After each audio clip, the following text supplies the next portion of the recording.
2-2 to Guerrero. Ground ball tap. Blanco lets it go by. Dubon fields. Throws to first. In time. A no-hitter! Ronel Blanco!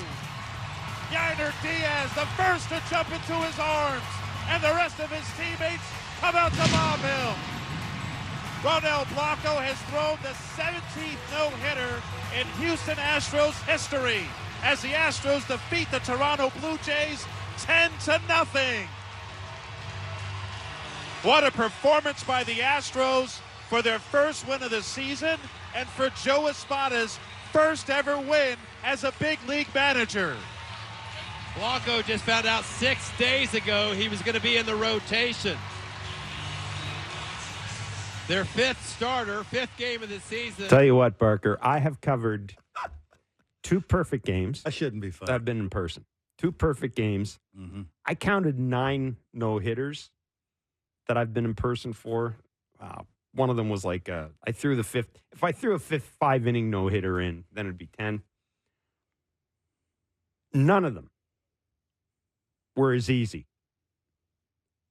as Ronel Blanco's no-hitter of the Blue Jays last night. Do you have any idea None what of that tells us? I think it tells it. Well, I mean, do you have any idea if the Jays lineup's any good? It is so early to be having this conversation. I mean, but I'm with you. He worked through that pretty easy. It's 2 hours in a minute. pretty easy. When He pitched out of the stretch like twice. And yes, 2 walks to Yeah. George Springer. Yeah. Bo wasn't in the lineup, of course. But, look, there's an element of serendipity, too, because when the closest you come to losing it is when Alejandro Kirk hits a ball up the middle that goes off your glove to the second baseman. I mean, that, Jose Altuve could just, jump shot the ball over to first base and beat Kirky by about, 13, 15 feet anyhow. There's an element of that. And, yeah, John Schneider said no-hitters are outliers. That's true. This is the earliest by date a no-hitter's been thrown in Major League Baseball. That's really early to be no-hit by a 30-year-old dude who nobody's ever heard of. Nobody's ever heard of. Fans of the Astros are like, wait, who just threw a no-hitter? See, you asked a question about what does it tell you about the lineup. And I don't think it tells me anything, except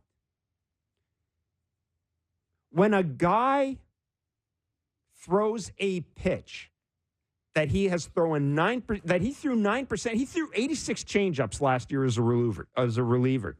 He threw 36 yesterday. Yeah. Round about the third inning, I might be scratching my head and going, that pregame scouting report we got? That wasn't very good. Maybe we ought to make an adjustment. That's what concerns me is by the fourth inning, and yes, by that point, the Astros had scored a bunch of runs. I just saw the white flag being raised. It's really early to be quitting. And I did not see. Yeah, that's a strong word. Yeah, well, I did not see. I did not see a lot of. I saw a lot of guys that were in a hurry to get the hell out of there. Yeah, I don't know about that. I mean, I think a lineup that is telling us they are having trouble with glove side. That's the ball away that has a little wrinkle in it, or is something that's moving, that's being thrown like a fastball or a cutter, or something maybe backdooring something away with a little change of speed that has a wrinkle in it, and then you can sprinkle in a unknown pitch that you're not used to seeing from a guy that's probably not in the scouting report that he's thrown 36 times in a game. That's the one thing that's worrisome for me. We saw it in Tampa Bay. I told you this. That's the first thing that I noticed after game one was, let's see. Okay, we hear him talking about a swing at something you can do damage on.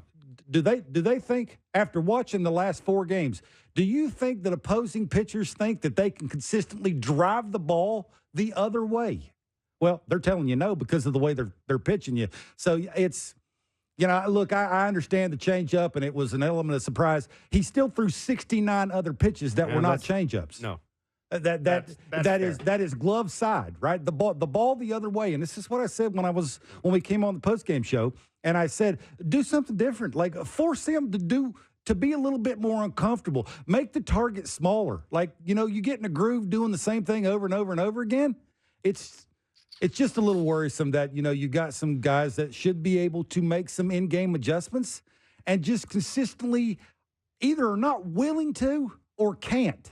I don't really know what the answer is because consistently we have not seen them try and do either. So, yeah, look, it's league wide now. Like, this is how you get the Jays lineup out is righties up front. Now, Bowde wasn't in the lineup. That helped him a lot. Like that stuff he was featuring fits right into the bat path and what Bowde's trying to do. One guy in that team who might have been able to take the ball, hit the 19 hopper into right field. Oh, no question. He's hitting line drives right all day off that stuff. So, yeah, he got lucky with not having Bowde in the lineup. And I'm not trying to take anything away from Blanco. But the Jays did absolutely nothing in game to combat that and try and figure out a way to do some damage. And that's too bad. Like, they had a guy on the mound that, sort of, I think you could predict the way Bowden Francis was looking yesterday just because of the way the season started for the Astros and the lineup he had to work through. And, the approach early was we knew that he had good spin on the elevated fastball.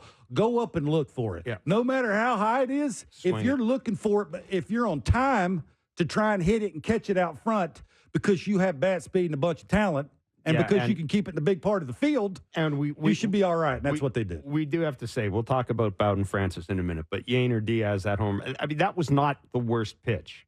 That pitch was elevated. Yeah, it's more about the approach to me, right? And then we heard Bowden Francis after the game saying, it would have been nice for me, meaning him, to make an in-game adjustment and think they were thinking elevated fastball. How about I throw some down, which would make my elevated fastball a little bit better because, let's face it, you don't throw 99. No. Like, you sort of have to have good sequencing and sort of set that pitch up to allow the other stuff to be that much better. It's growing pains. Sometimes you got to learn the hard way. He threw 3 splitters, his new pitch. Yeah. In hindsight now, should he have thrown more splitters? Yeah, I don't think so. What do you have? He had 18 out of 26 strike ones. Mm-hmm. He only had 2 3-ball counts. He had 7 strikeouts. 4 of those were off the breaking ball. The breaking ball was good. It was glove side. Every time that Kirky set up glove side, when he got in trouble, it was like the 2-run homer that Tucker hit. Mm-hmm. That was a good pitch. That was the one up and away that he went, a little right of the Crawford box. That's a good pitch. That's better hitting. The Diaz ball, he's trying to go away there. He left it middle up. And because that guy had a good approach and was thinking that he's throwing an elevated fastball and it's not 100, and I can square that thing up if I'm on time with it and thinking along with the pitcher, that's what I'm trying to do. So it was a good thought process. It was, if you execute that pitch, you could probably get the lineup out. I mean, that's called pitching. And when you miss because, your stuff is not elite, this is sort of what happens. Again, look, he's hard not to root for. I mean, he's a really good dude. He'll learn from these mistakes. Oh, yeah. He knows now that you got to throw down some to have the elevated fastball that much better, to make the curveball that much better. And, if he wants to sprinkle in some split fingers, he can throw those too. But to be able to work both sides of the plate and get a lefty and a righty out, quadrant sometimes is key. And, again, it gets back to sort of when you're facing that team that got off to a slow start and has the lineup the Astros have. It's tough. Yeah, I mean, I said this in Blue Jays talk last night. Bowden Francis, 5 1/3, 10 hits, 7 earned runs, 7 strikeouts, 1 walk. Obviously, 7 earned runs is not good. You don't want to see that. But that didn't annoy me. That didn't upset me as much as the approach at the plate. And again, I'm going to get back to what John Schneider said. I understand no-hitters are outliers. No-hitters are outliers. It is, but you can be a tougher out. But you can be a tougher out. You can make it harder. And I should have said that. And I'm not saying that they quit. I quit strong. I expected some tougher at-bats.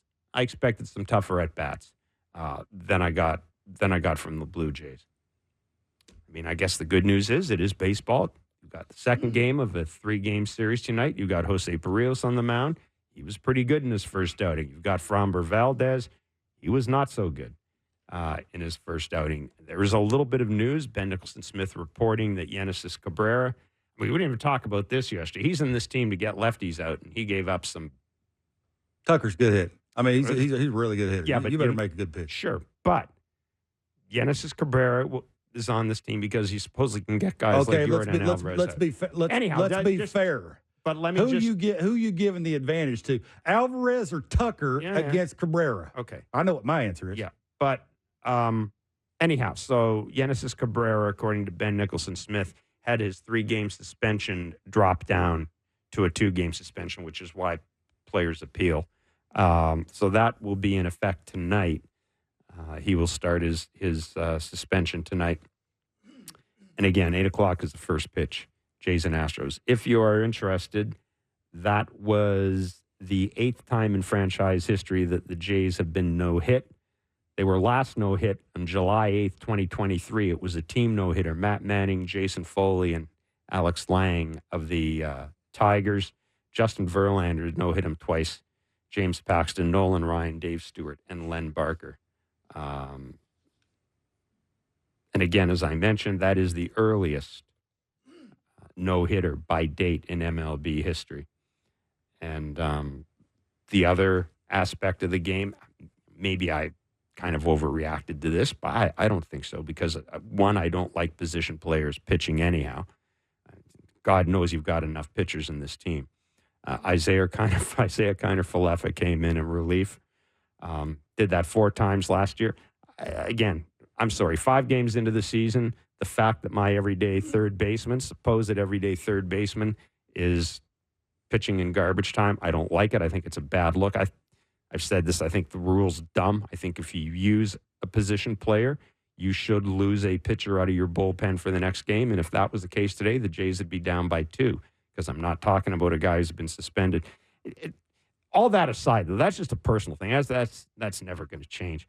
It's just not a good look. Yeah, I agree. It's not. I agree 100%. I think, for me anyway, if you're walking away from that game last night and you're one of the everyday guys, you're a little embarrassed. Like you go home, look yourself in the mirror, and go 5 games in, our everyday third baseman is pitching, and we got beat by a guy that nobody's ever heard of. Like, again, even the Astros fans wouldn't know who that guy is. You couldn't pick him out of the lineup. I'm not taking anything away from Blanco. His stuff was off the charts. Location, we're not. Change up and slider was on point. Right. But give it a little bit more of a fight. Like that's all, I think. And I think they'll do that. Look, sometimes you just get you get got. And that's exactly what happened in one of those games. And I'm sure we'll see a little bit better game today from Framber. There is no secret with Framber. Like you're getting the sinker. It's just, can you get it above the knees and be on time on a strike? Yeah. Can they consistently do that? And it'll be intriguing to see if they can. And for those of you who think it's just that I'm just kind of, yelling for the sake of yelling here, I keep thinking back to that Canada Day game. When was it? It was 2016, that long game, 19-inning game. Ryan Goins came in to pitch. I think he was overthrown, though. He went on the I know, but the point is he went in the 15-day DL with forearm tightness the day after. IKF's thrown like 67 miles an hour, so he's been there before. Anyhow, he knows how to not do it. As our producer, Mark Boffo, said, Jays fans wanted a two-way player.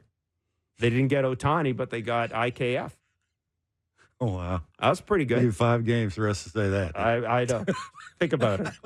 And I know Boffo was waiting to drop that. He just never thought that he would 5 do games it. in. 5 games in. Yeah. 5 games in. Not good. Not a good look. Anyhow, we move on. Framber Valdez, Jose Barrios tonight. How do the Jays rebound from Ronel Blanco? Look, it is really early in the season, and John's probably right. Like it's it's a marathon, not a sprint. And sometimes you run into a guy that's got it working, and you don't make enough adjustments, and you get beat, and it doesn't look great. And that's sort of what this is. And it's hopefully Bowde's in the lineup. I don't think we've seen that just quite yet. I don't know if he's going to play tonight. That would be helpful. Excuse me, if he's in the game. But it's with Framber. Basically, he's had issues the last year and some change of getting more vertical break. He's overthrowing the sinker, and it looks more horizontal, which would mean that it's more looking like a two-seamer than a sinker, right? Because it's more 95 miles an hour than somewhere in that 92 and a half to 94 miles an hour. Like, I know he's coming off a bad start against the Yankees, but the velocity on the sinker was a little bit, was a little bit better, and the movement vertical break on that pitch was much better. So that's something they can build off of. And also, for whatever reason, the last year and some change, he's been wanting to throw that thing more sidearm instead of getting on top of it. driving down the mountain and actually having it look like a sinker and not so much like a two-seamer. And that's, when you whip it like that, the velocity tends to go up, the movement doesn't break or move the way you want it to break, and then you tend to either walk more people like he's been doing, or you get hit harder, which will mean you'll throw more pitches and you won't go as deep in the game as you'd like to go. So, yeah, again, I'd say this. This is one of those games where if you don't go into this game knowing that when he's good, he's getting about 70-ish% ground ball rate when the thing's moving and the changeup, and he'll throw a cutter occasionally, and he loves the curveball. Like that's sort of the pitch, the curveball and the changeup. He likes to throw that with 2 strikes when he's looking for a strikeout. But it's heavy sinker. And if you chase consistently the ball that's below your knees, I'm not saying he's going to throw a no-hitter, but it'll be another quick game. So it's up to the lineup, right? You probably throw a bunch of righties in there, and it's above the knee and look to be on time and hit something hard. You ain't trying to direct it. You ain't thinking right center. You're not thinking length in your swing. You can't overthink this guy. You just got to get it above the knees, and you got to be on time. And if they can consistently do that, just simplify. It seems to be simple, right? They're trying to sort of beat that into everybody's mind of don't overthink this thing. That's why they're going up there saying swing at something you can do damage on. That's it. There's no other things, right? It's not mechanical, because now these guys are old enough when it comes to their mechanics. They should have found what they do well mechanically that they don't have to think about it anymore. Mm-hmm. They ain't Kevin Barker, right? So it's just walk up there now and sort of think about what the guy's trying to do against you and how you can combat that. And for me, it's real simple. Look above the knee and be on time. And if they can do that, and hopefully the first 4 guys in the order, and hopefully Bowde's the first 4 guys in the order, and they can string together a hit or 2 and somebody can run into one, and Berrios can pitch well. Berrios is sort of the same way, right? It's fastball command. It'll always be that way, and don't overthrow the slurve. If he doesn't overthrow the slurve and he's good arm side, that's backdoor 2-seamer to the righty. That's front hip 2-seamer to the lefty, and he can up and down with the 4-seamer, right? The slurve's down, the fastball's down, and he can trick you sometimes with the elevated 4-seamer, and he'll like to change up too against the lefties in the middle of the order. So he's got to do things, but it's mainly glove side, command with the fastball, and don't overthrow the slurve. Let me ask you this. We know that the knock against Jose Berrios and the reason that he developed the cutter in spring training was to handle lefties. Yeah. And Houston's got some good lefty hitters. Mm-hmm. His last 5 starts against the Astros, Berrios, 4-1, 0.98 whip, 23 strikeouts, 6 walks, got a 2.48 ERA, 32 2/3 innings. I'm looking at the Astros numbers against him. Yordan Alvarez, again, the small sample size. Yordan Alvarez, 1 for 10. That happens to be a home run. Yep. Kyle Tucker, he's also hit a home run against him.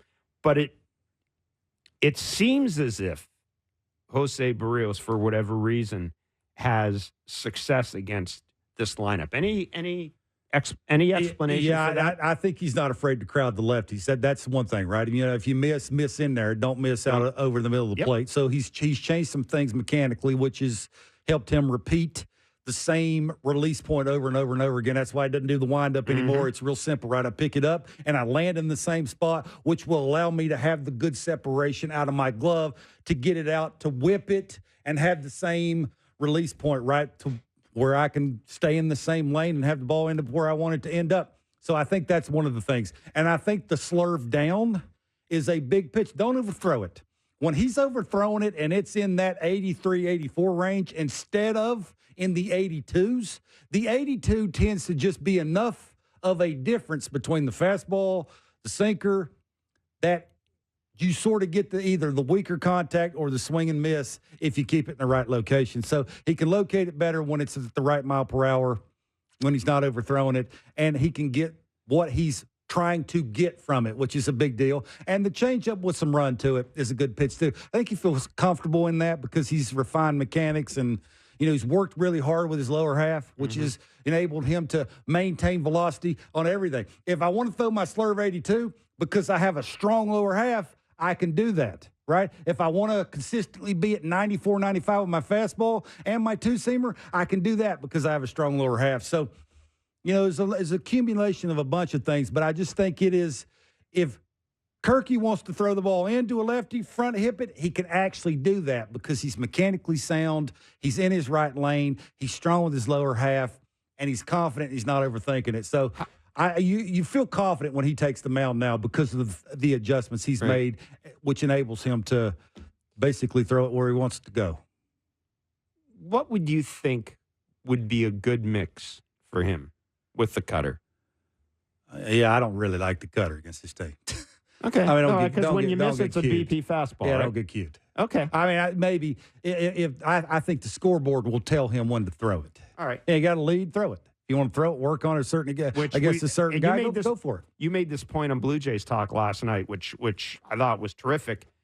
By getting an early lead, the Astros allowed Ronel Blanco to, as throw you would say, up. to get frisky with the changeup. Absolutely. Right? Because are you looking up the scoreboard? I got a 5-0 lead. Yeah. If I give up a home. Yeah, so what? Yeah. I can keep throwing it. Barrios that was an interesting right? point you made. made. Yeah, absolutely. So, to take the sting out of a bat against a tough righty like Diaz, if you wanted to throw him the cutter, his second at bat to give him a different look with maybe a guy on first, right, when he's one of those guys who's trying to do damage and stay in the big part of the field, who does have power line to line that we've already seen, maybe you could throw it against him. But you don't want to get cute. You don't want to abuse that thing because, again, if you miss – sometimes it looked to me like in spring training he was aiming that thing. He wanted to make sure he missed the right way with it, which is never the way you want to pitch. That's more throwing it than pitching with it. And against the Astros, especially the way they looked last night. Remember, Alvarez didn't even get a hit last night. Yeah, and Bregman struck out, three times? Yeah. So it's, you got to be good with what you're trying to do in the quadrants that you want to do it in. And sometimes I think overthinking it by just trying to throw a pitch because you've been working on it's not always the best thing. I get the sense that Yainer Diaz is going to be a pain in the ass in the American League for a long time, isn't he? He can hit. Like, he's an offensive player first, I think, which is refreshing. I'll be honest with you. Like, again, this is sort of, the catchers now that can hit in the middle of the order, it's a big deal. Like, we sort of trying to force Kirky into this, aren't we? Yeah. A little? Like, we're hoping and praying that Kirky can turn the corner and be sort of, I don't want to say a run producer, but hold his own in those at-bats. Like, maybe somebody who can hit in the middle of the order. There you go. Maybe backspin a double to right center against an elite pitcher that we really haven't consistently seen. So, yeah, he is. Like, it just sort of seems to they're oozing out of the organization for the Astros for some reason. Aren't they? It's not fair. Well, it's really not. And I was thinking about this last night watching the game and thinking our conversation with Jeff Blum about how, look, you've got Bregman as a free agent at the end of the year. You've got Kyle Tucker, who's a free agent the same year Vladdy and Bowde is a free agent. Yeah. And they've signed Jose Altuve to an extension, so he's likely going to finish his career with Houston. And we asked Jeff Blum, the Astros analyst, does Houston have a chance of signing both of these guys? Do they have a chance of just signing one of them? And watching Diaz last night just kind of reinforced the importance of having that next group, right? And I mean, I hate to say it, I look at the Blue Jays and I go, okay, where's their, Yainer Diaz? And I know it's not fair. It's not fair necessarily, but you watch a team like the Astros that just seem to find these guys. Yeah, whenever you watch the Jays lineup and you watch the lack of balance and you watch the lack of just the really good left-handed hitter, I just don't know how they don't back the Brinks truck up to Tucker and say what he wants to stay here. I mean, end your career here. I think you have to. I think what you have to do. 30-30 don't grow on trees, does it? I think what you have to do is you have to go all out to sign that guy. You would think so. And maybe you get a chance to. Well, Bregman's Boris client. He's not giving you a hometown discount. You may just have to punt on Alex Bregman if you're the Astros. You may just have to punt. Maybe you make a run at it, but it ain't a series of runs as it would be against Tucker. I just think the quality left-handed hitter. Now he had a bad last year in the playoffs. Like sometimes he's an easier guy to pitch to because he's a trier. Like he wants to really help carry his team. And, the other lefty in that lineup is elite. And the things he does against elite pitching, at the biggest time of the year is hard to follow. And sometimes I think he tries a little bit too hard. But, man, you can't argue the talent. You saw it yesterday. He's line-to-line power. I mean, and he's perfect for that park, right? He can backspin the ball to left field and get the cheap homer and sort of give that pitcher some breathing room to want to throw the changeup whenever he wants to throw it. And I just think as hard as we've seen the Jays look for the good left-handed hitter and what they were willing to pay for the one that they were wanting to pay, I don't know how, if you're the Astros, how you just don't say, what here's a blank check. I mean, fill in the blank. I mean, be reasonable with it, but you're pretty good. Ryan Dempster is host of Intentional Talk on the MLB Network. He's, of course, a former MLB pitcher, World Series champion. He's one of our favorites. He'll join us after the break. Jim Bowden as well. And Hazel May joins us from Houston. All that ahead. It's Blair and Barker on Sportsnet 590 The Fan. If you're watching us on TV, it's because we're on Sportsnet. I mean, I really wish we could play the stuff that gets said. Not all of it. Not during breaks and the lead-in to the show. See, I miss that because now where we are, the people who actually make the show work are 2 floors above us. Mm-hmm. And we can't lose that human contact of being able to look at Boffo or Jen or Derek, kind of look at their face and get the, or the, well, that was a good point. Kind of miss that. So instead, did they ever do that? Like, yeah. Wow, that's a good point. They never did that. Instead, we just get Derek speaking in our ear. Making jokes about he's so being nice to us, too. 8:10 is the first pitch tonight. The Jays will attempt a rebound from being no-hit by Ronel Blanco. A Blanco for Blanco. I can't wait to watch IKF pitch again. Ryan Dempster is host of Intentional Talk on MLB Network. He's a former MLB pitcher and World Series champion. He joins us in Blair and Barker. Mr. Dempster, always a treat to have you with us. Watching Ronel Blanco last night, and, the game was April 1st, and it's the earliest a team is throwing a no-hitter. Kind of made me wonder, why don't we see more no-hitters early in the season? Because I keep being told that pitchers are ahead of hitters. Why don't we see more no-hitters at this point in time? Pitch counts. Yeah? I think at the end of the day, guys aren't afforded. 100 pitches during the middle of July seems like a daunting task. Right. But when I was coming up, you were kind of on that. That was your limit. Speaking of yesterday, Imanaga had a no-hitter with 2 outs in the 6th. I'm like, and he gave up a hit. I'm like, good.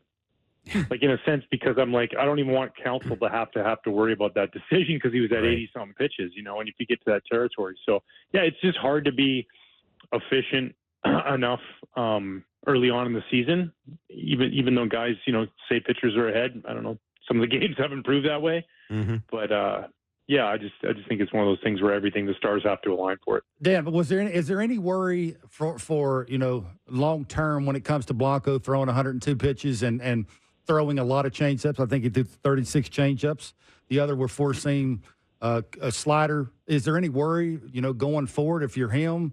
What you do between starts to maybe keep yourself sharp. That is a lot of pitches. I was just thinking about that when you were saying it, and he hadn't thrown that many changeups in one game. Does it matter? I mean, he looked like he was free and easy to me. He didn't have a lot. It wasn't a lot of pressure on him either. It didn't look that way. Yeah, I'm trying to be nice here. I'm trying to throw this. How's he going to work on it and make it better to continue to be as good as he was in his first start? I guess. Yeah, I think, more than the pitches, and spring training has changed too, Bark. I remember most of my spring trainings, especially, as I got established in the big leagues, but I would throw 6 or 7 innings and get up to 100 pitches. And that just doesn't really happen as much anymore. His previous time out, his last spring training start, I think he had 10 punch outs or something like that. Mm-hmm. He kind of dealt, so maybe he had a little bit of experience.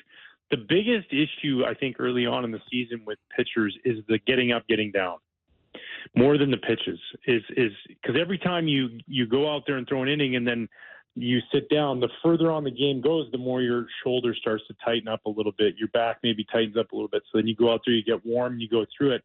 I'm sure there's going to be a plan in place, but at the same time, there's not a formula, right? I've talked about this with you guys before. I've talked about it with a lot of people. We're all human beings. As hard as they're trying to make everybody robots, everybody, and you see that guy? Look at his biceps.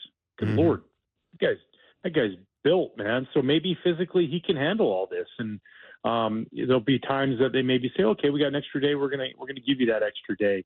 And especially early on in the season with off days, you have the ability to do that. But he looked in complete and total control. Not a lot of breaking balls. Like you said, he's got a nasty changeup. And he fastball changeup most of the time, and not a lot of high stress innings. So maybe he'll be just fine. Deb, how do you think the clubhouse for the Blue Jays are thinking last night? I don't want to say today because most of them guys, it's a marathon, not a sprint. I don't think a bunch of them care. They're going to wake up today. They're going to eat what they eat. They're going to go do their routine that they normally do. But last night, if I were on that team, I'd be embarrassed a little bit. Like a guy nobody's ever heard of. The adjustments you made in game weren't the greatest. You got a veteran lineup who has been yelling and screaming about changes that you've made mentally of what you're trying to do at the plate. How do you think they felt last night in the clubhouse?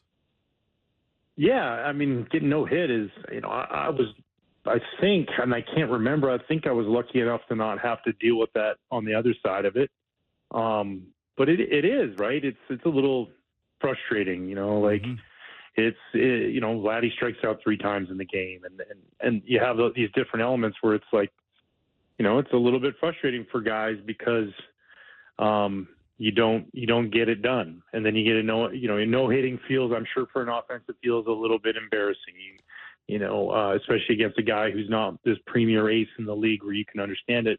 But at the end of the day, a loss is a loss. And then the easiest way to solve that is just come out of the gates and put up a big crooked number at some point, and people forget about that real quick. But in that moment last night, not fun. No matter if it's the, sitting there the 5th game of the year or the 105th game of the year, it doesn't matter. Being no hit sucks. Ryan, you had a one hitter against the Mets. I think you carried a no hitter into the 6th. It was in 2000. I would have had a no-hitter. Cliff got a better beat on that ball. The one that was about 185 off the bat from Piazza. If he would have been standing up against the fence, he would have caught it. It's always good to blame Cliff. It never fails. No, I know in that game. I think you had 4 walks. You struck out 8. Put us inside the head of a pitcher who is throwing a no hitter. I covered Dennis Martinez's perfect game, and I remember Ron Hassey was his catcher, and Ron Hassey had caught Len Barker's perfect game, and Ron Hassey went up to him in the 5th inning and said, "You know what? You're probably going to throw a no hitter today." It was against the Dodgers, and he liked it. Dennis said afterwards it was kind of nice coming in the dugout and having Hass, sit next to me and go, "Hey, 6 more outs, man, and you got a perfect game. Keep it going." What goes through a pitcher's head when you're in that situation? Yeah, I think early on you're just you're getting outs and you're just making pitches, and that second time through the lineup, that's when you tend to start to realize you haven't given up a hit yet. I'd walked I think a guy or 2 early on in the first 4 innings, so then I knew you pitch out of the stretch. It's like, okay, cool. I've worked through a little bit of traffic, but you haven't given up a hit. Mm-hmm. The guys that sit there and say, "Oh, I didn't even realize I had no hitter." You're lying.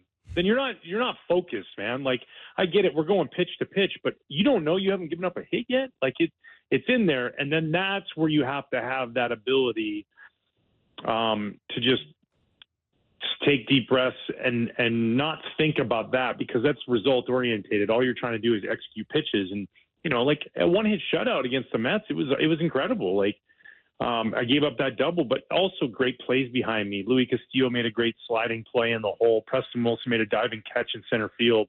There was a lot of help behind me too. And just like we saw last night, that play by Abreu and things like that throughout the game that maybe you don't remember being the reason why you have a no-hitter. So, and then it gets to that moment, you really, have to control those emotions. And a game like last night, like, for example, you fall behind Springer and then you don't want to give in. You can walk guys because, and not that you're out there trying to walk anybody, but like you're protecting a no-hitter. AJ Burnett did that in San Diego. We walked 8 guys in a no-hitter. And Right. I think we had somebody up from the 4th inning on. It was just like, but he didn't give up any hits. So, he got it done. And it's a dream come true for these guys who do it. I was close, never got the chance to do it, but it is what you dream about in the backyard. And when you're going through, you're trying everything you can to not give that hit up. Damn, when you're on these teams and, like the Tigers are 4-0, like the Pirates who are 5-0, like the Yankees who are 5-0, I think the Yankees we could believe could be a really good team. The Tigers, there's some unknowns there. The Pirates, we were thinking, could finish last in that division. It's not a great team. They might be a little bit more fun to watch this year. If you're in the clubhouse of one of these teams, when do you start believing? One way or the other. What part of the season? Is it a month? Is it number of games? When do you start believing in your team one way or the other? Yeah, I think when you can have an April and you finish April and you're near the top of your division, that's when, listen, everybody leaves spring training believing this is our year and we're going to get this done. And, I think certain teams is a little bit more important. Like the Yankees, to me, are built a little bit more sustainable. But at the same time, you're in a really tough division. So getting off to a good start, I don't think they could have dreamed it up any better going on the road and winning 5-0 and Juan Soto getting off to the start he has. But you also, you have a lot of guys who've been around a while. When you're the Pirates, people, I heard this was a good comment, Pirates and Tigers. Somebody said, oh, they're playing the Marlins and, and the White Sox.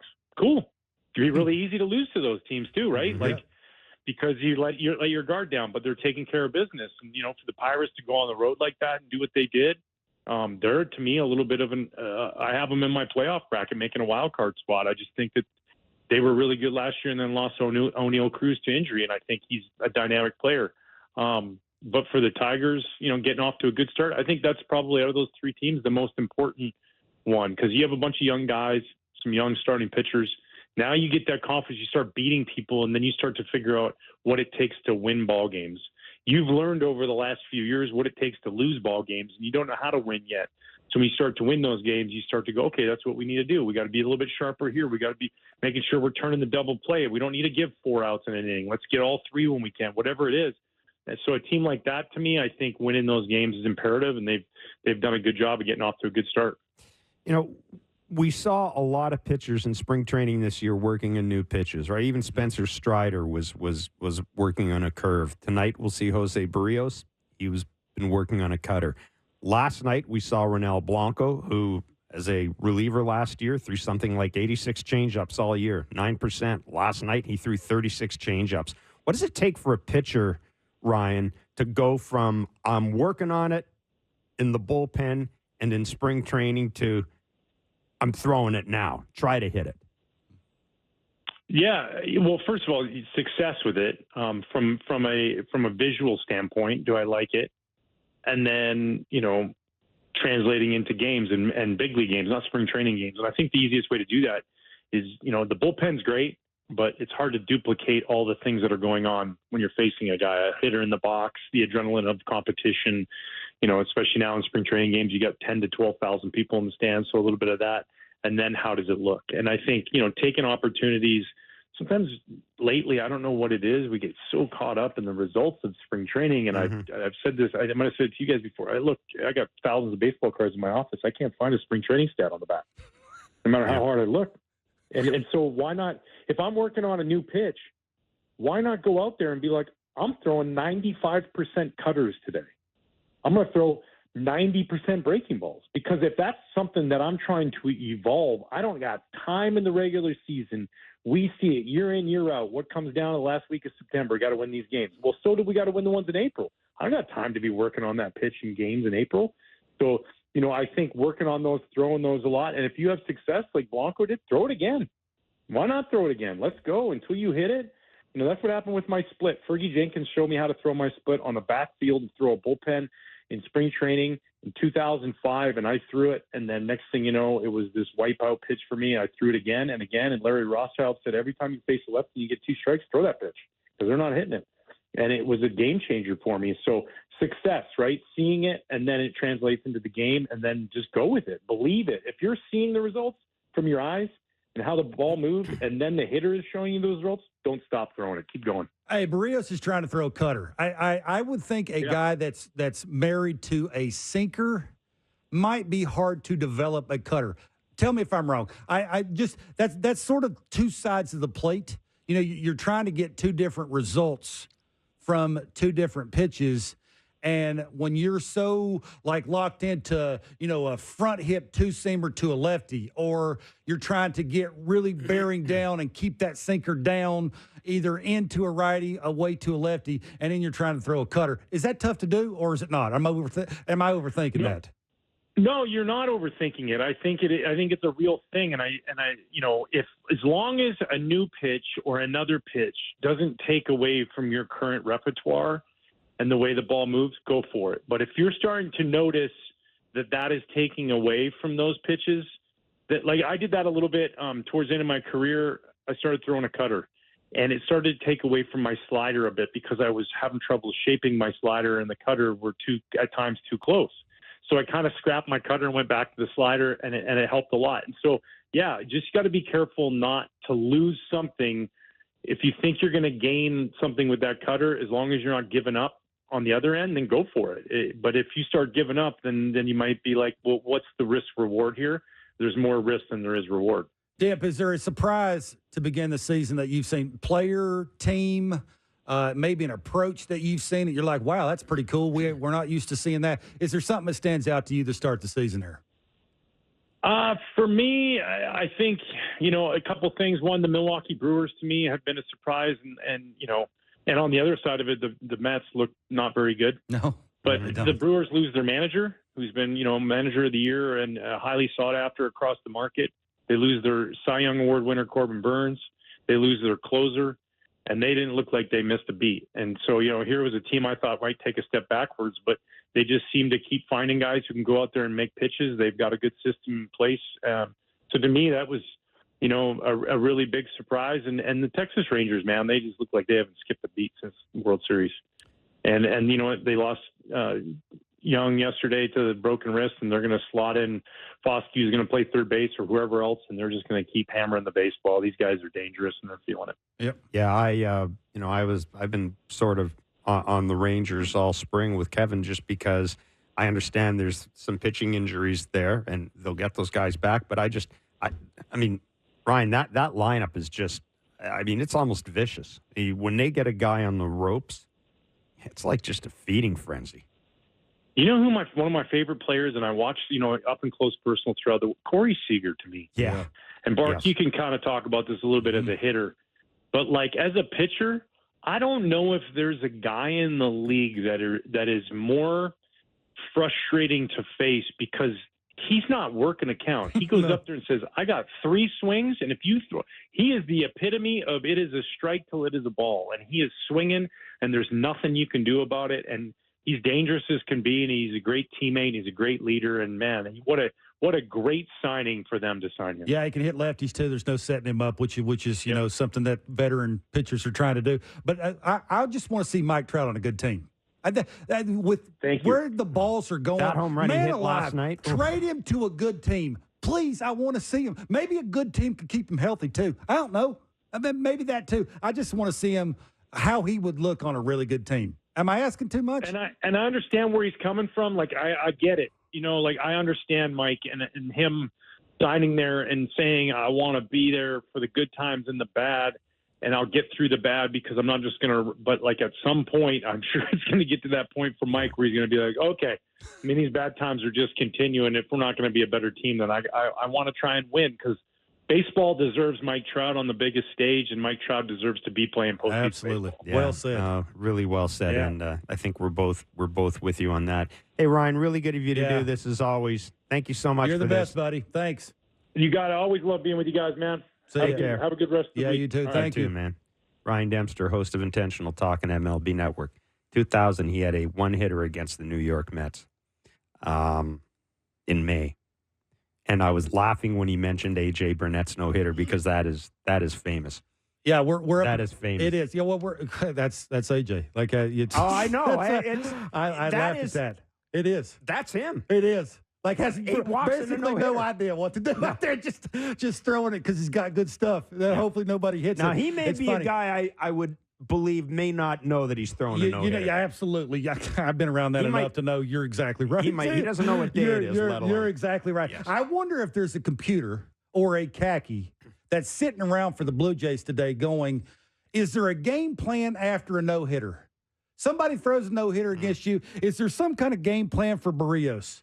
Is there a better game plan or some theory or some kind of equation that we could give a lineup that will have better at-bats after a no-hitter that's thrown against you and the way your pitcher looked against the guy that was throwing the no-hitter? I wonder if there is. It's just so pitching specific. It is, really. Right? Absolutely. And that's the whole thing. My friend John Lowe, who used to cover the Tigers for years, always made a point of this. Whenever you try to explain to a non-baseball person or a non-baseball fan what makes the game different, it's like cricket. They're the only two games where the defense has possession of the ball.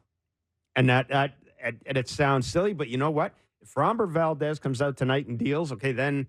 But if Framber Valdez comes out and is all over the place, then I think last night's no-hitter was forgotten about the third batter in. The Jays have a 1-0 lead after the first inning.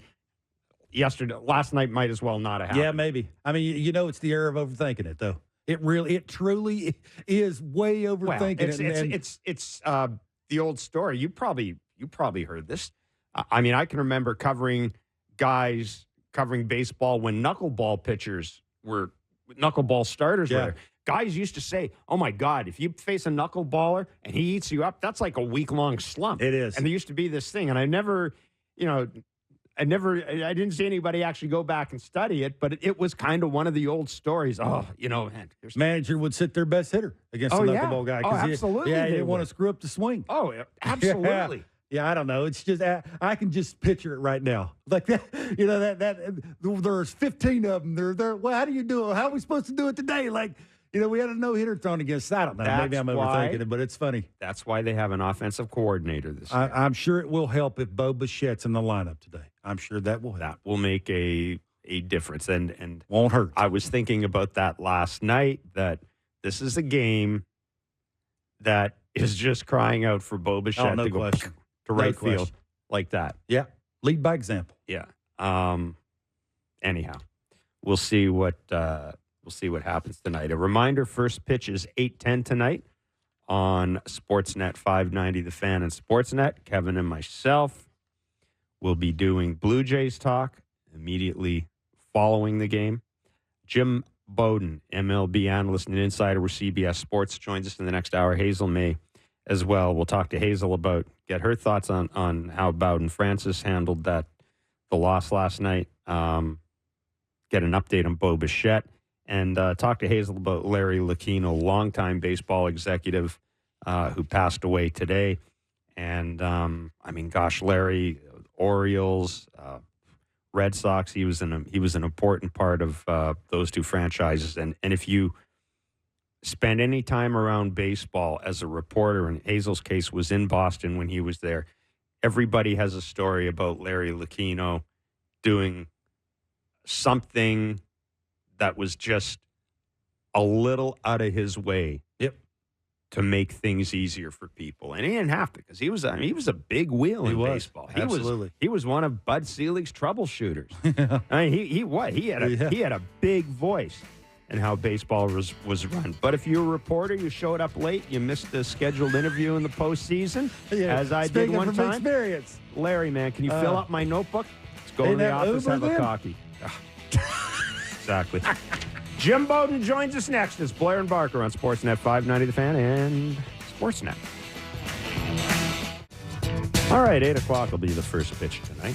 Or I guess 8:10. Well, it's not 8 o'clock. You have to read it right. Yeah, but I want people to tune in early anyway. Jays and Astros, the second of a 3-game series. The Jays are 2-3 in the season. They are right on track to be 5-5 when they come back to the Rogers Center. for their season opener, home opener on Monday. Right on track. Come on. As the wise among us have been suggesting. Yeah, absolutely. I'd take 5. Okay, after what you saw last night, no hit by Ronel Blanco. Blanco. 5-5 looking. They got to clean some things up. 5-5 looking pretty They gotta clean some things good right up. now. Because that was, I don't know about you, but when I was looking at the pitching matchups, that was one that I had down as a Winner. W. I had a W down there. That's what you get. That's what you get. I had a W down there. You didn't really think that the Astros are going to lose 5 in a row to start the season, did you? No, but I had that Did down you? as a W. Yeah, I mean, You did well, not. did I think that Ronel Blanco was capable of losing Not his a first start of the no-hitter. season? Yeah. No, but did I think that he was capable of losing his first start? Yeah. If I'd have told you Francis was going to give it up and look like he's, occasionally never pitched before, you would have. That's a little harsh. That's a little harsh. You're great. That is a little harsh. That's a little harsh. That's a little harsh. You're right. Again, I didn't see anything last night that changed my mind about Bowden Francis. He's a fifth starter in this team. I didn't either. No, he's gonna be good. I mean, he may not be great, but he'll be good. He He'll did be give all right. up a home run to a dude and hadn't hit a home run in about a year. He's still a pretty good player, Jeremy Pena. What was it? Dan mentioned it was like 263 days since he hit a home. Now I understand there's an offseason there. It's a long time since he hit a home run. Yeah. Did you see his Jeremy Pena's reaction crossing home plate? Yeah. Was there you know where I'm going with this. Do you remember a home run that broke a specific drought for you? Not really. I had a bunch of them in the minor leagues. I didn't really. There was pay no any like attention to those. long offer. Yeah, Not even the time that you sold your car to get rid of it. I'm sure there was some 0 for 30s in there, 0 for 40s. That's a good solid half a month. That's 10, 12 games. I can't. You know what? 12 games. I can't imagine, especially for. I think the mood I was in, boy, when I was in. Well, I mean, I know the mood you're in now. But I can't imagine for somebody. Talking about a good teammate. I was going to say, yeah. Yeah. I can't imagine for somebody was a power hitter to go that long without hitting a home run. It's hard. It's just hands bleeding in the cage, just trying to figure it out, boy.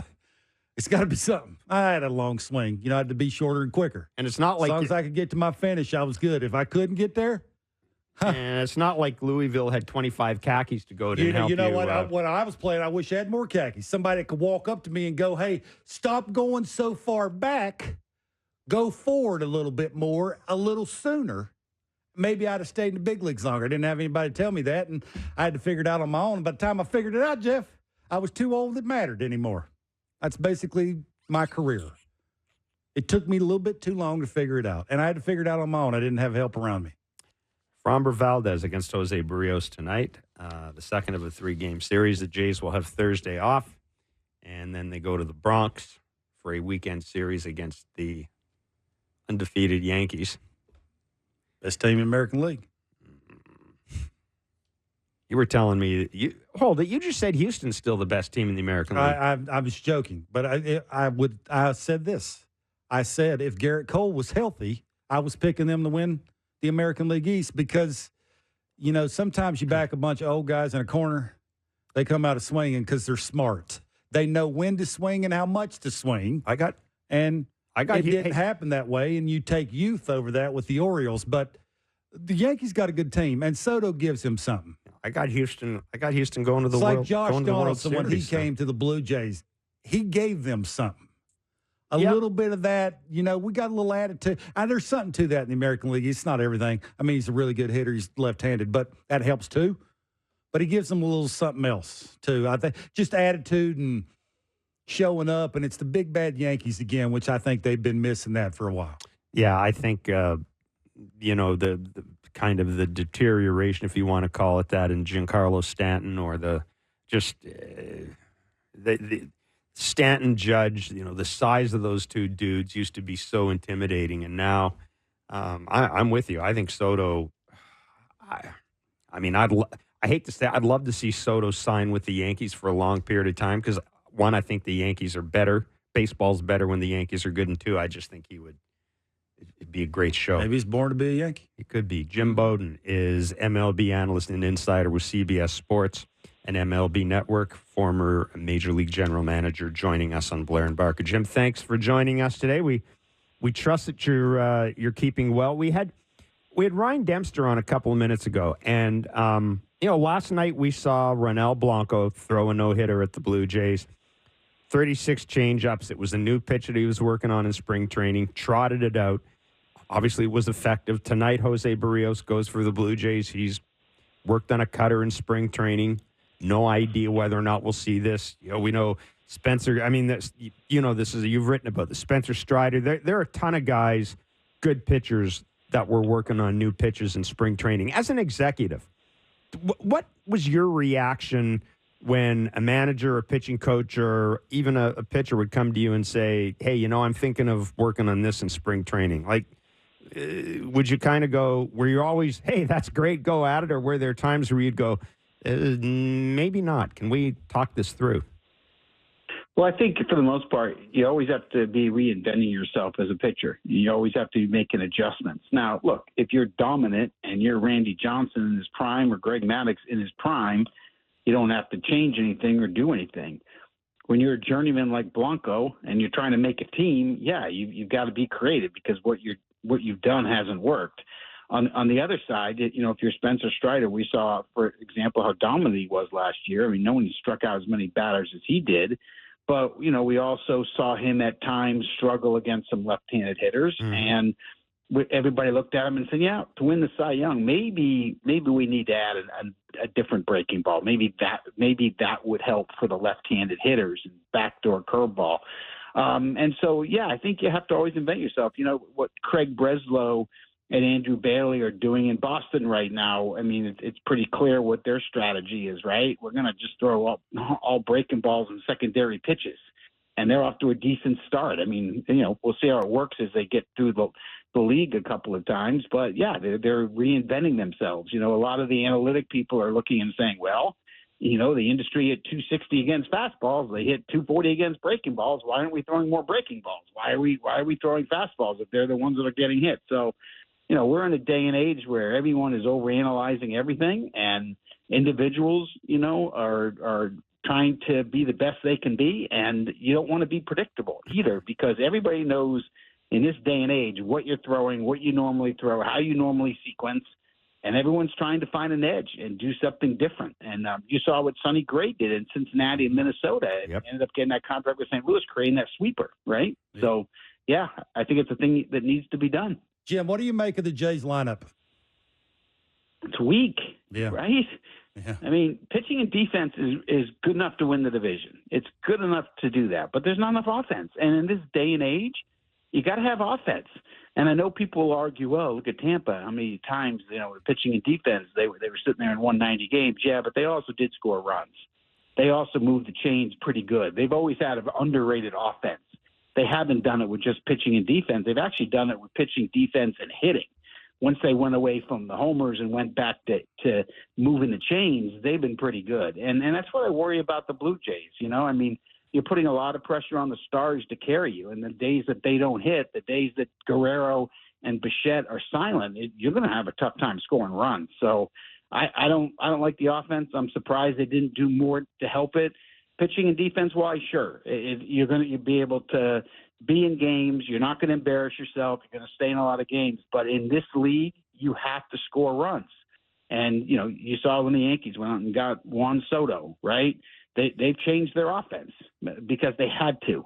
They realized last year we can't just win on the home run. We need to improve the team on base percentage. We got to find a way to do that. We'll go get the best in the business.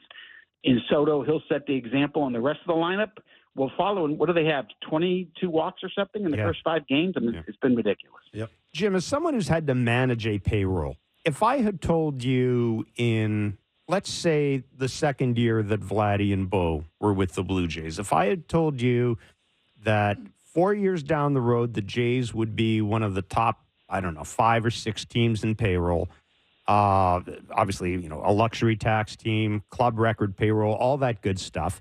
And one, they didn't have Bowde or Vladdy signed through at least some of their free agent periods. And 2, they were running out a lineup that is, I think you ranked them 18th best in baseball going into the year. You might have been a little charitable there. Would that have surprised you if I told you that they were running a payroll of that size and this is what they have? Honestly, yes.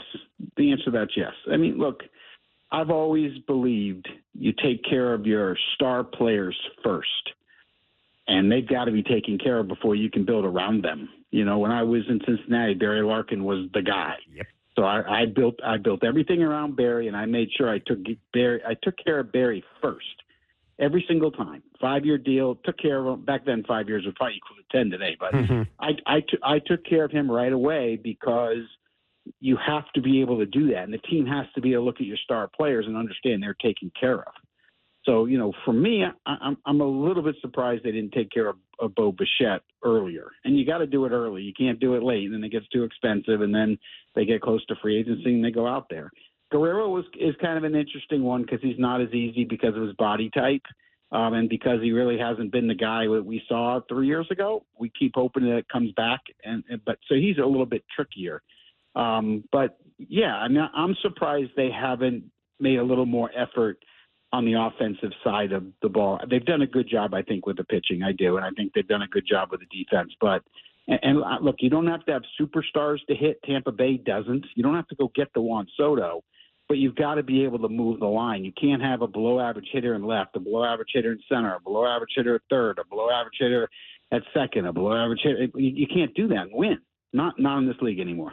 Jim, you may have just answered my question, but me and Jeff do the post-game show on the radio after the games, and whenever I watch the Jays lineup have trouble making in-game adjustments, not taking anything away from Blanco, but it was basically the slider away. You know, he can throw some called strikes, but it was to the righty, slider away. I'm going to quadrant the fastball, but it's going to be mainly glove slide. That's away to righties, and then I'm going to sprinkle in the changeup because I got good feel of that. And it's just the inability to make an in-game adjustment, right? Let it travel, back spin a line drive to right center. If you're in the front office and you're watching the Jays lineup, what's that tell you? That they're not able consistently to make an in-game adjustment?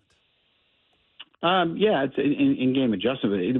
The biggest part is chasing out of the strike zone. Then don't chase that changeup out of the strike zone. Don't chase that slider out of the strike zone. And I know his ball was dropping late, and they hadn't seen him, and they weren't aware it was going to happen, and it happened fast. Like, I get that. But you got to make an adjustment, as you mentioned. You got to be watching the game and understanding spin on. You know, that's the thing that Juan Soto brought to the Yankees in spring training, and Aaron Boone focused on it with the rest of the team. And he told the rest of the team, you need to watch Soto. You need to watch his at-bats. You need to learn. We're not chasing out of the zone. If they're going to beat us, they got to beat us in the strike zone, not out of the zone. Blanco was able to throw the no-hitter out of the strike zone. A lot of his outs came out of the strike zone, and they weren't able to hold up. Look, I'm not going to take anything away from Blanco. It was a very good outing, and the secondary pitches were ridiculously good. But, that being said, Toronto doesn't have enough hitters. When the Varsho trade was made, I was very critical about it at the time because I said, look, I like Varsho's power. I like his defense, but he can't hit. I like Kevin Kiermaier. It's a treat to watch him run balls down center field, but he can't hit. Right? Kevin Biggio, I love him. Great makeup, high IQ, can't hit.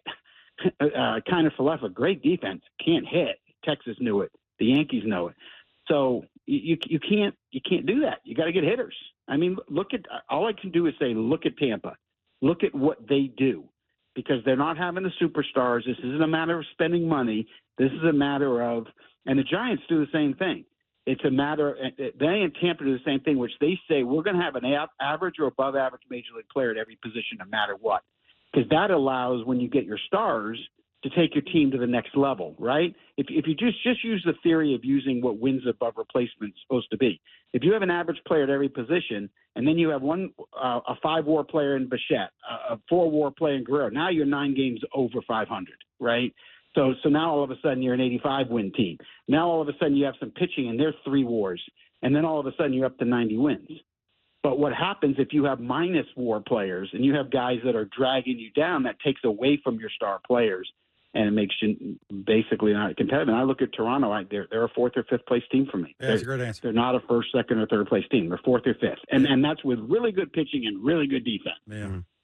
Jim Bowden is MLB analyst and insider with MLB Network Radio and The Athletic. Joey Votto is going about his business in Florida. I believe John Schneider said yesterday he's taking some defensive drills down.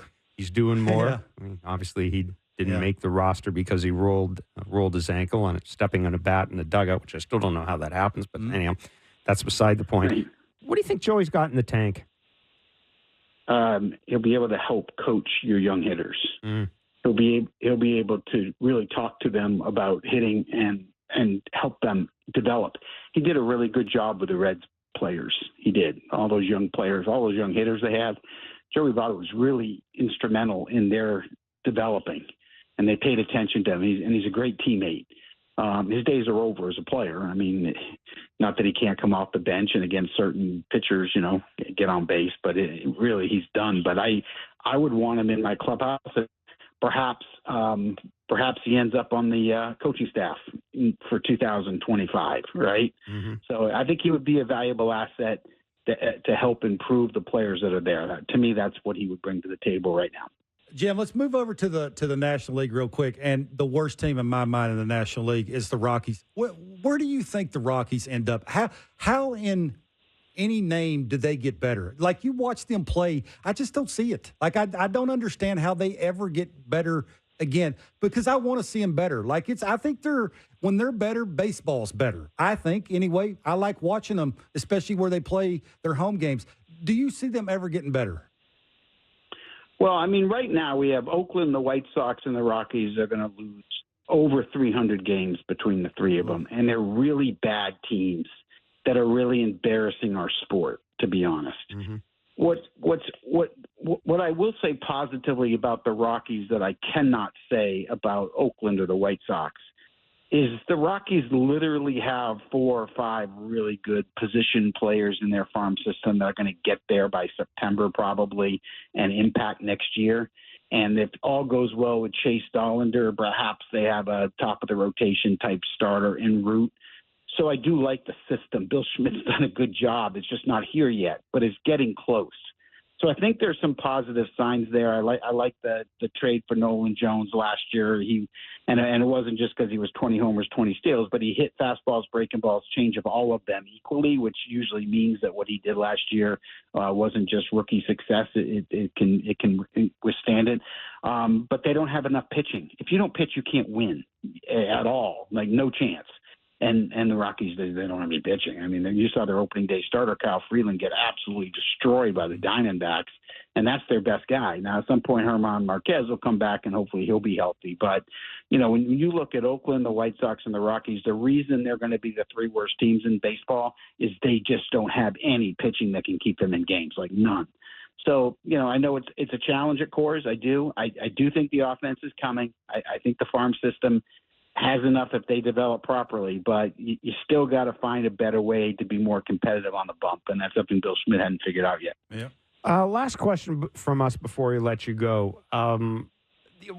Going into the offseason, I thought there'd be a feeding frenzy for Jordan Montgomery, even when the whole thing with the Boris clients was out there.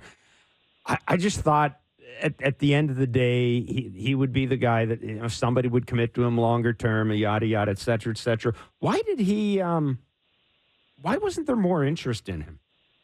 And, especially from a Yankees or a Red Sox standpoint. I think one of the problems was Aaron Nola got 7 years at 172 in December, just before the winter meetings, and Montgomery's younger. He's coming off performing on the big stage. Has less wear and tear on the shoulder. And I think the expectations for Jordan and Scott Boras was that they would be in that range. And it never materialized. And then as the market kind of collapsed after Yamamoto got his money and the Dodgers spent their $1 billion, then you started having some luxury tax issues. And teams like the Yankees, they were only interested if they could defer it to in the 1930s. So they didn't want to lose the draft picks and pay. They would have had to pay 100% tax. So if they signed them for the 30 they could have gotten them for, it would have cost them $60 million for 1 year of Jordan Montgomery. And that just doesn't make sense for anybody, right? It just doesn't. So that hurt that. And then there were teams like Washington and Detroit that Washington's GM Mike Rizzo wanted to give him 5 years, 125, but the owner's like, you know what? I'm at least a year away from doing that. Let's get Corbin off the books before I put more money on another starting pitcher here. And so they decided to wait. And I think what Boris and the group said is, you know what? this market didn't turn out well for us. It's okay.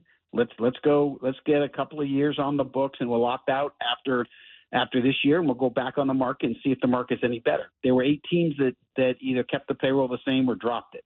Is that going to happen again next year? I don't know. But do I think there were teams that made a mistake for not offering Montgomery 5 at 125? Sure. I think a team like the Cardinals, a team like the Brewers, a team like the Reds, and for the Diamondbacks, what a great job by Mike Hazen to stay in touch the whole time and be able to pull this off. I mean, they're going to be relevant all year now. Yep. Jim, really good of you to join us. You've been very generous with your time. Thanks so much. Thank you so much, Jim. Thank you, guys. Bye. Take care. Jim Bowden is MLB analyst and insider with MLB Network Radio, The Athletic, and CBS Sports. Thoughts on the Jays lineup? What he said? Harsh? No. True? True. He just doesn't see the light at the end of the tunnel. No, I think we've both kind of believed, despite everything that's been said about offensive approaches and all this, I think we both kind of believe we both kind of believe that for this team to have success, the lineup is going to have to overachieve a bit. It almost seems to me like it's the same thing as last year. I just look at this lineup and I go, one more hitter. One more impactful hitter. But he's got to be a really, really good hitter. Yeah, but I mean an impactful hitter. And it was the same thing last year. I looked at the team and of course all we ended up hearing after last year was all the underlying numbers weren't reflected by the numbers put up, the performance in the field. I kind of fear we're going down that same path again this year. I'm puzzled that despite everything that was said, I'm puzzled that they could let happen to them last night happen as easily as it did. And I'm also a little concerned about the feast or famine aspect. 9-2, winning 9-2, losing 5-1, winning 8-2, losing 8-2, losing 10-0. Like, yeah, it's only 5 games in, but it's either here or here. Yeah, I have to be be honest with you when you ask me about the approaches and why they can't do the in-game thing, right? Well, this guy's throwing you this. It's glove side. He's doing it a lot. It's probably easier than it. I understand. I didn't play. So I'm looking at it. It's probably easier for me to say that than someone who played. You would certainly think that I didn't want to buy into they're not good enough to make the in-game adjustment. Listening to Jim from the outside looking in, he seems to think they're not good enough. Like that's the reason why they're not. Because that's the reason why I asked the question. If you're in the front office and you're watching the game and you're thinking to yourself, I see what they're doing. I see what Blanco's doing. Yeah. Why can't you fix it? Why can't you make it tougher on him to get you out? I saw it. A Jays fan saw it. Well, why can't you do it? Maybe it's just the fact that they can't do it. Like it's as simple as moving around in the box to make it uncomfortable for him to get you out. Sounds simple, but in game, maybe they're not capable of doing that. And I just didn't want to come on the show after the game last night and actually say it out loud. But, boy, listen to Jim talk. I mean, it makes sense. Like, some of the names he said out loud. Yeah. This is not a young team. It's not. It's not. It's just not. I mean, I'm sorry. I understand people say, well, Vladdy's still relatively young. No, he's not. Not the way the game is played now. Look at the age of guys that are coming in and playing right now. Vladdy's not young. I mean, he isn't. Bo's not young. I mean, we keep having this thing, well, they're actually young in terms of experience. No, they're not. They're not young. And got a lot of at-bats. Yeah. They're old enough to not allow and Blanco they've had years, and this, that. I'm gonna accept Bo's kind of the exception here because he's been pretty consistent. Yeah. Vladdy's had a year where he's had success. It's not like these guys haven't had a taste of success. Mm-hmm. And I'm not, listen, Vladdy, I think we like the version of Vladdy we saw coming out of spring training more than the version we saw all of last year. So I'm still okay with that. Yep. And I'm not going to overreact to 5 games. To 5 and games. Then 1 game. One way or another. Yeah. But. Sort of looks like last year, though. When they get beat, it looked like it looked last year. That was, as I said, that was the most comfortable no-hitter I've seen throw. It was pretty easy. It was comfortable. He wasn't sweating. No. I mean, he was. It was hot there. But I mean, not really. Not really. Not really. There's a difference. Someone told me there's a difference between perspiration and sweat. I was told that one time. He was not sweating. He made the point. It was the old baseball line about it was like he was playing catch with Diaz. This is what it looked like to me. Absolutely. So, let's see what is in store tonight with Jose Barrios on the mound against Framber Valdez. And, it would be, the problem is it's hard not to overreact when early in the season you see signs of the same thing that made you pound your head against the wall last year. Yeah. And that's human nature. And I'm sure there are coaches who are, it doesn't matter what anybody says. You're human beings. And you look at, when you lose games the way you lost games last year and it's a new season, you kind of, it gets old. Yeah, sort of. If Blanco can do that, what would make you think that you could win a playoff series facing some better pitch? I mean, again, this is awfully early in the season. 2nd. It is. It absolutely is, and we're not going to do this very often. Better not. Well, yeah. Better not. But, it'd be nice to see a guy crowd a plate once in a while and take a slider away from somebody. Wouldn't you like to see that? I'd raise my hand. It'd be an easier conversation. At least you'd be a tougher out. How about that? Just make it harder. Make it harder. How about that? Hazel May is our Blue Jays and MLB reporter with Sportsnet. She is in Houston for the second game of the series tonight against the Astros. And, we're going to be joined by Hazel May when we come back. It's Blair and Barker on Sportsnet 590 The Fan and Sportsnet. 8:10 will be the first pitch tonight from Minute Maid Park in Houston. The Toronto Blue Jays taking on the Houston Astros in the second of the 3-game series. Buck and Dan will have the call. Hazel May will be the sideline reporter for the game, one of our favorites. And she'll join us in a few minutes. A reminder that Blair and Barker will be doing Blue Jays talk following the game.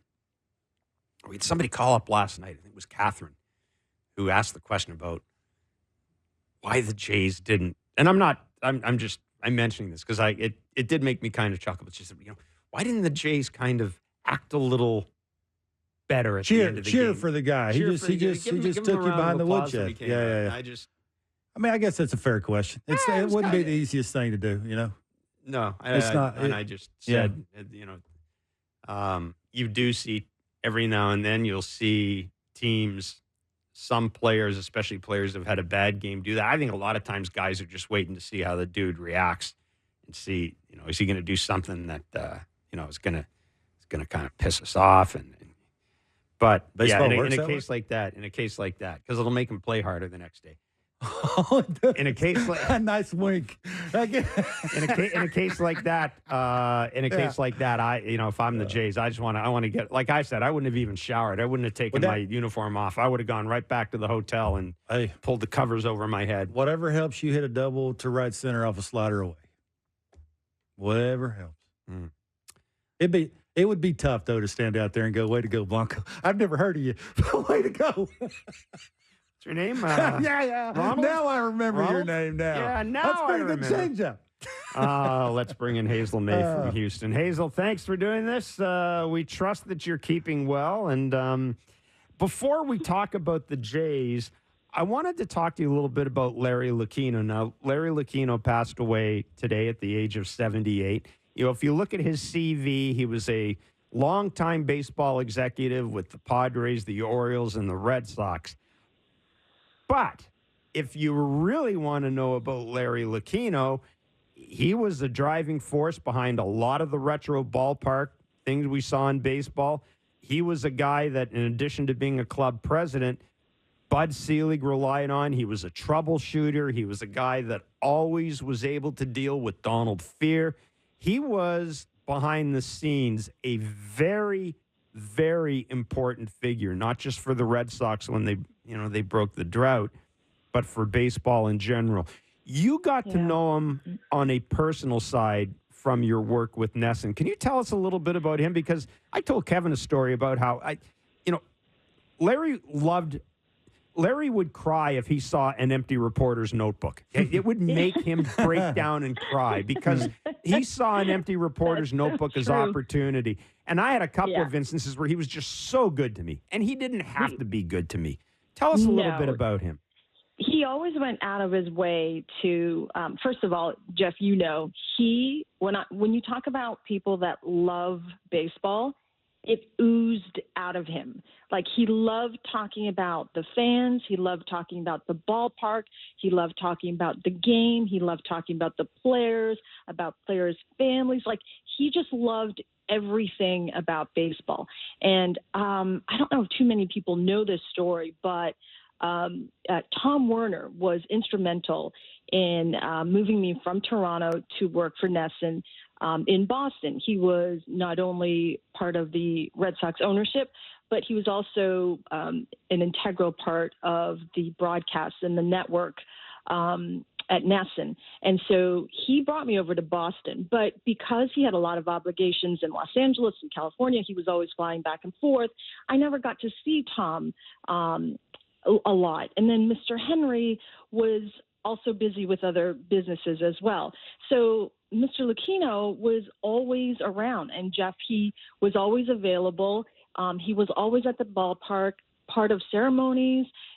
He did a lot of charity events. Like, to me, in my time there in Boston, he was the face, the spokesperson for the Red Sox. And for me, on a personal note, I knew nobody, not a soul, when I first came to NESN. So outside of the people that I worked with at NESN, one of the people that really kind of welcomed me, and whenever they saw me on the field, would go out of their way and kind of make a beeline to come over and say hello and ask me how I'm doing and how the move is going and how my transition was going, was Larry Lucchino.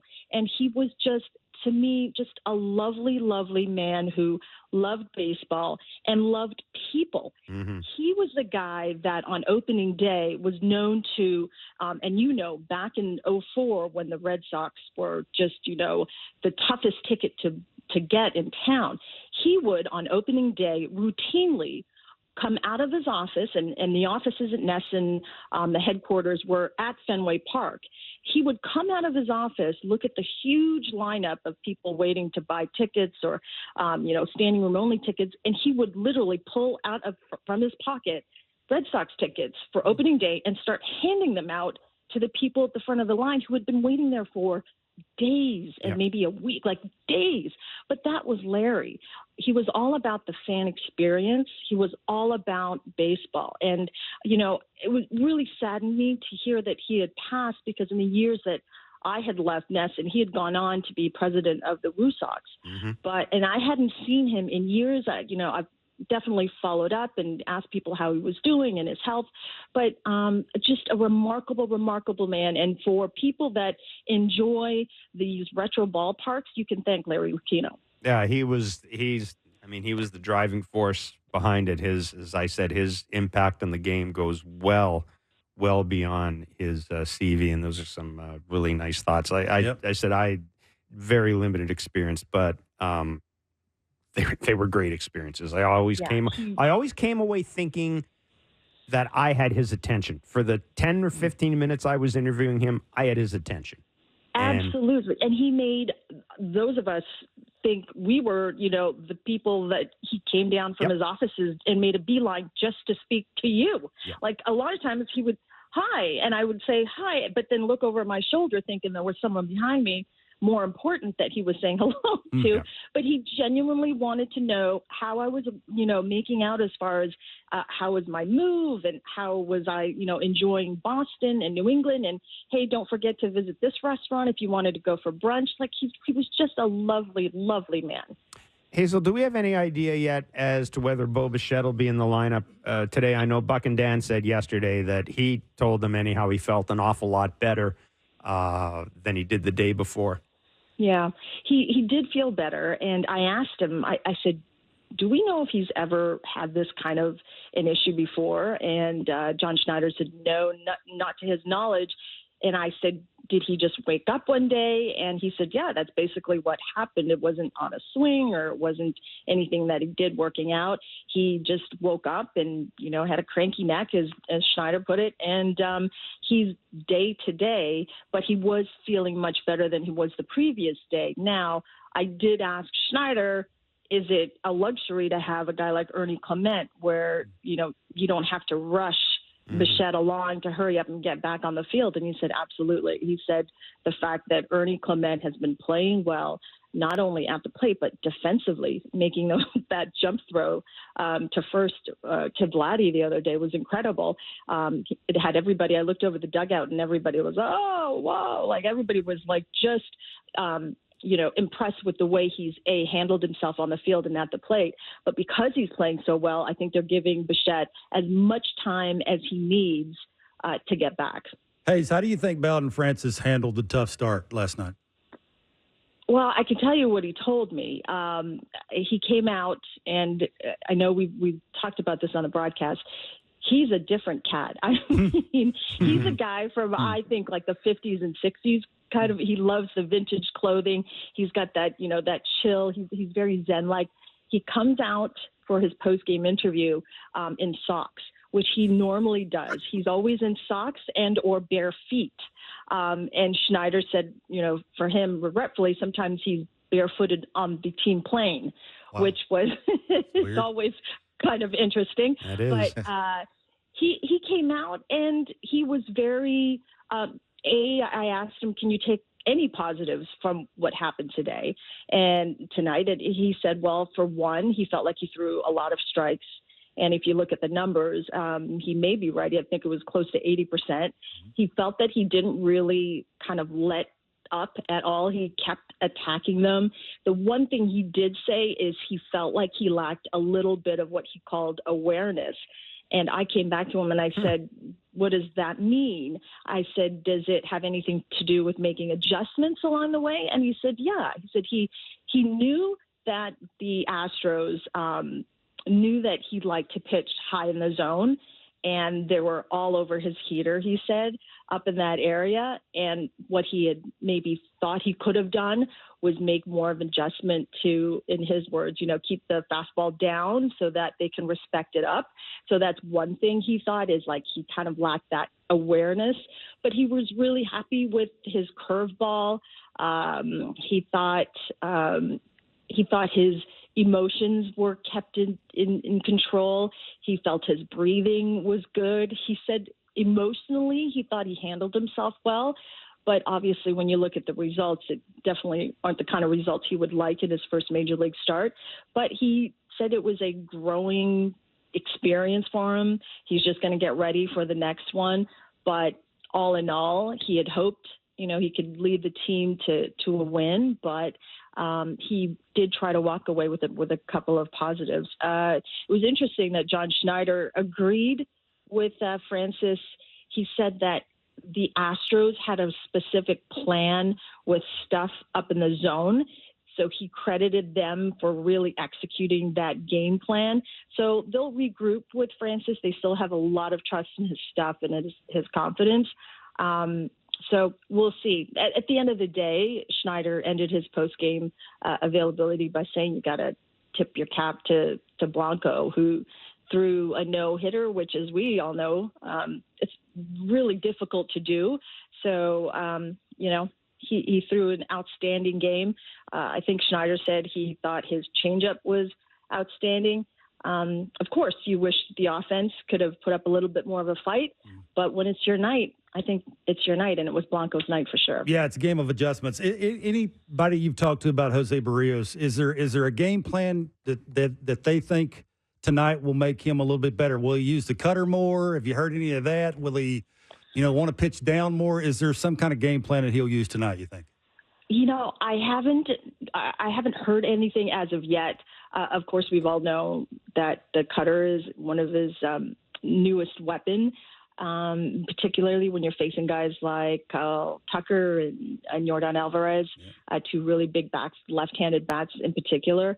I was looking at a stat that our producer, Chris Black, gave me, and it had Jose Barrios it gave up the most home runs since 2021 to left-handed batters with, I think it was 59 home runs. So when you see something like that and you're facing an Astros team that have two of the biggest left-handed boppers in all of the game, you're going to want to add something that'll hopefully contain them. And you guys know that cutter against left-handed batters, it'll at least, keep them honest so that they have to look at both sides of the plate because they know the cutter is going to come in on their hands. So I think you'll see that. I don't know how often you'll see it.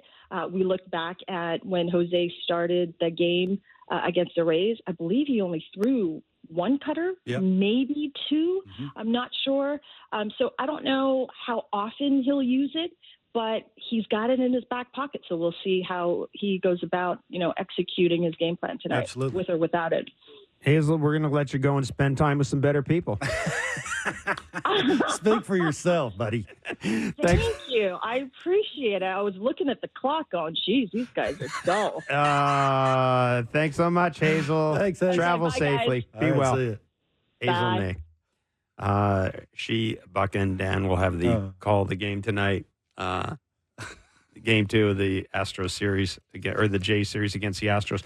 Jeff Blum said something yesterday interested me. He talked about how the Yankees were really aggressive with the Astros and really went after them with fastballs. Yep. Could that work? I'll try to figure out how is that a template for Jose Barrios? Absolutely. It's fastball command. It'll always be that way. I'll give you an example. What if Bowden Francis last night had hit his spots glove side? Like when he tried to go away to a righty, into a lefty. Think the result would have been different? I do. That is the most important part, right? It's not always about throwing it to your strength. It's about getting it to where you want it to end up. And if the catcher, sets up away and wants to really bear down and get ahead or put somebody away on a ball away, we talk about that glove side facing the Blue Jays lineup all the time. Mm-hmm. And it's how hard it is to make adjustments and how mechanically sound as a hitter you have to be on the ball away. So absolutely. That's what I said. Now, he's going to crowd some of the lefties, right? I do think glove side into lefties in this park is a big deal. You don't want to let them get their arms extended. The misses in there have to be really good. The front hip two-seamer will be a key. Backdoor in the two-seamer to the righties, that's glove side again, will be key, right? The lanes for him, how consistent he is with his release point is going to be huge. So, yeah, he's got to get ahead. I mean, that's the most important part. He's been better at that. And be efficient enough. Don't overthrow the slurve. That'll be a big deal. Occasionally use the changeup. Don't abuse it. If he throws the cutter, he can throw it in odd counts, maybe get back in a count, maybe a surprise pitch to a good hitter that's not looking for that in a certain count. So he's a smart guy. Just be good at that. He'll be all right. I didn't ask you this. Have you been part of a team that's been no hit? I have not. No, I've been on some teams with in the minor leagues have one hit us and you're yelling and screaming about adjustments early in the season when it's cold. I mean, that's most of the time when it would happen. It's not normally middle of the season, minor leagues. I mean, it's colder in the minor leagues. There's the big leagues, no matter where you're playing. What happens in a dugout when it stinks? It's embarrassing. Just when you're just when you're not getting in the big leagues, you're facing the elite guys. Sometimes you expect it. Like, you can name some elite guys when they got it going and they're locating and, DeGroms of the world who can do it with two pitches and really attack that with some power and finesse and location and late break and those kind of things. You're not so disappointed when it's those guys. Right. And then it's other guys early in the season like Blanco. Again, I'm not taking anything away from him. I don't want anybody to think we are. Absolutely not. He had great stuff. Like that changeup, it was elite last night. He just was feeling it. But let's be honest. The battles just weren't there. And I think the Blue Jays walking away can say that to themselves. We just didn't do enough offensively when it comes to just being a tough out. Mm-hmm. You could get me out. I'm choking up. I don't choke up. But today I'm gonna because this guy's feeling it. I think occasionally you have to have that. And to Jim's point, maybe they're not good enough to do that. That is hopefully Jim's wrong, and hopefully the conversations that we've had today that are a little harsher than we want to have them this early in the season, we're all wrong. Hopefully they make some adjustments. They'll be a little bit better. and they'll hit some balls and be some tough routes. Because I do think to make the playoffs with the way the American League is a little better this year, they got to be better. Offensively, they got to carry it for a period of time. Can they do that? And the only way in my mind they're going to do that is to be tougher outs when a guy that you don't expect to be good is good that day. And can they do it? That's the question, Jeff. I don't think anybody has the answer for that. Do you? Because I don't. No. I don't either. That is by the way, was the third one-pitcher no-hitter at Minute Maid Park. Understanding, again, it's pitcher-specific more than park-specific, but I've got to think that makes it even more frustrating when you're being no-hit and you've got that. Ball carries to right there, too. The ball, that short porch and left there. It's hard. Like, you got to be on top of your stuff. You got to be arm speed on the changeup was really good. He established that slider away early to those righties, which is a key against the Blue Jays. So, we'll see. Like, I hope it's just not the middle of the order. John has come on our show and said sort of the first four guys are going to take us where we ultimately are going to go. I hope not. You're going to need a collection of a bunch of people. When you ask me who's the MVP, who has to be the MVP, and I named like 10 people, I still believe that. Like, it's going to have to be a collection of a bunch of people that are going to have better at-bats. And can they do it? Can they just get tired of getting out the same way over and over and over again? It's outside the box sometimes, and it's uncomfortable. But sometimes you got to do it. Can they do it? Can they just buy into enough of this? Had enough. I'm going to do something different. In a game. During a game. I will see. 8 o'clock will be the first pitch tonight. 8:10. It's the second time you've said that. Like TikTok, buddy. 8:10. 8:10. It's not the first pitch. It's a lie. I want people to tune in at 8 o'clock. Tune in at 7:30. I think Blue Jays Central starts. Blue Jays Central on TV. But, it's not first pitch. It's 8 o'clock. You're lying to the people. Well, 8 o'clock. I mean, it is. It may not be 8:10. It could be 8:11. Well, it could be usually 8:09. not. I mean, it's to the T because it's their road, Jeff. Anyhow, first pitch is just to be on the safe side. Join us at 8 o'clock. So it's always good to join early. Better to be early than late. Blair and Barker will be along following the game for Blue Jays Winning Talk. edition. Winning Jays edition. Talk. I feel a winning edition of Blue Jays Talk here. I don't. I really do. I mean, Framber Valdez is standing a little taller and he ain't throwing it as hard. That means it's going to move. I got a good feeling about tonight. I think Jose Barrios. If I could cross my fingers. Jose Barrios will be the tonic. He will address this situation. Can they score 5 runs? Yeah. Well, why not? I mean, they've scored 9. It's like I said, it's either or, right? Yeah. It's either or with these guys. I mean, I guess the good thing, they say you're never as good as when you're at your best, and you're never as bad as when you're at your worst. So we've kind of seen. Sounds like you're losing. That's what that sounds like. That's not like That's what that sounds like. Yeah, that does sound That's like. when you have that conversation. I'm reaching. You are begging. I'm reaching for stuff. I want to beg with you too. I do, but it's. I got a good feeling. 5-5, baby. 5-5. The drive for 5. Okay. All right. 8:10 will be the first pitch. There you go. As the Jays and Astros play the second of their 3-game series. Join Blair and Barker following the game for Blue Jays Talk. We'll be back tomorrow from 2 to 4 Eastern on Sportsnet 590 The Fan and Sportsnet. If you're listening via podcast, leave Mr. Barker a lovely 5-star rating and review. It means so much to him. Enjoy the baseball.